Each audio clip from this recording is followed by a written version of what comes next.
দেখো, আজকের জুলাই মাসের ১ তারিখ, অর্থাৎ নতুন মাস শুরু। যাই হোক, সকাল সকাল তো ঘুম থেকে উঠে পড়েছি আর একটা ভিডিও করেছিল, তারপর একটু বসেছিলাম বিস্কিট খেয়ে নিয়ে। মা এই যে মুড়ি বেড়ে দিয়েছে মিষ্টি আর নারকেল দিয়ে, ঝটপট খেয়ে নিলাম। আর বাবা হেলমেটটা আর গাড়িটা একটু ঠিকঠাক করছিল যন্ত্রপাতি নিয়ে গিয়ে। ওষুধ খেয়ে নিয়েছি। এদিকে মা আজকে ডাক্তারের কাছে যাবে, মাও রান্না শেষ করে বেরিয়ে পড়েছে। টুকটাক একটু ছবি তুলে নিলাম। তারপর মা বলছিল সাবধানে থাকবি, আমি বললাম ঠিক আছে। মাকে ছেড়ে দিয়ে এসে আমি এই যে উঠে পড়েছি ভাড়ার ওপর বা সিঁড়ির ওপর বলতে পারো, কেমন আছে ওপরটা দেখার জন্য। তো সত্যি বলতে আমার সবসময় একটা স্বপ্ন ছিল, খোলামেলা একটা ছাদ হবে। হয়তো এটা ছাদ নয়, তবে ছাদের মতোই তো, তাই না? ছাদ ভাবতে বা দোষ কি।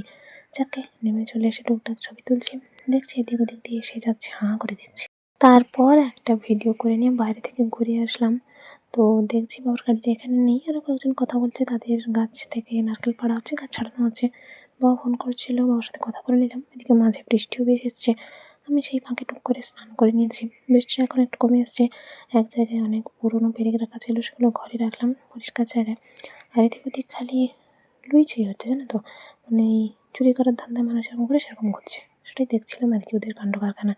যাকে বৃষ্টি খানিকটা কমে এসছে, পোশাক আশাকগুলো বারান্দায় দিয়ে এলাম, নিচে রাখা যাবে না আর। তো বারান্দা থেকে দেখছি একটা গাছে নারকেল পড়া হচ্ছে। যাই হোক, বৃষ্টিতে এখনো ভালোই হচ্ছে। বারান্দায় আর কিছুক্ষণ থাকার পর তারপর নেমে চলে এসেছি, ঠাকুরকে ফুল ধূপ দিলাম। তাদের বাড়ি থেকে কী সব ভাঙাভুঙি জিনিস বিক্রি করছে, একটা মিষ্টি খেলাম। তারপর ঠাকুরকে খাওয়ারও দিয়ে দিয়েছি। ইতিমধ্যে মাও চলে এসছে, আম নিয়ে এসছে কিনে, তো ঠাকুরকে আম কেটে দিল। আমাদের সবার জন্য ভাত বেড়েছে, খেয়ে নিলাম। বাবার ফুল দেওয়ার দেখছি এদিকে হাত কেটে গেছে, জানো তো, মাছ খেতে গিয়ে আর কি দুপুরে। যাই হোক, একটু বাঁকা কাটা ছিল, একটা ফ্যান চালিয়েছি, বাবার হাতে বোল্টেন দিয়ে দিলাম। এদিকে বিকেলে বাবা এতগুলো শ্বেতকুলকা শাক তুলে দিয়েছে, সেগুলো বাড়িতে রাখলাম। আর আজকের আনসার সময় নিজে মিষ্টি আম সমস্ত কিছু এনেছে, সেগুলো ফ্রিজ থেকে বার করে দেখছিলাম। আর নখটা আছে, ভাবছি আজকে নখ কাটবো। নখ বড় করতে ভালো লাগে না, সেই জন্য আর কি। ভোটের গাড়িটা এখন একটু আছে, তো আবার একটা ভিডিও করে নিলাম। আর এদিকে মা সন্ধ্যা দিল, এই ওষুধগুলো মাকে দিয়েছে আজকের আর কি। যাকে সন্ধেবেলায় যে মুড়ি খাওয়া হলো, আর মুড়ি খাওয়ার আগেও মা ওষুধ খাওয়াচ্ছিল। বাবা বাজারে গিয়ে একবার ফোন করেছিল, কথা বলে নিলাম। এদিকে আমি এক্সট্রা পোস্ত প্যাকেট এনে রেখেছিলাম, মাকে ব্যাগ থেকে বের করে দিলাম। ওষুধ খেয়ে নিয়েছি। বাবা বাজার থেকে ফিরেছে, এই যে কারেন্টের বোর্ড নিয়ে, এটা নতুন লাগাতে হবে।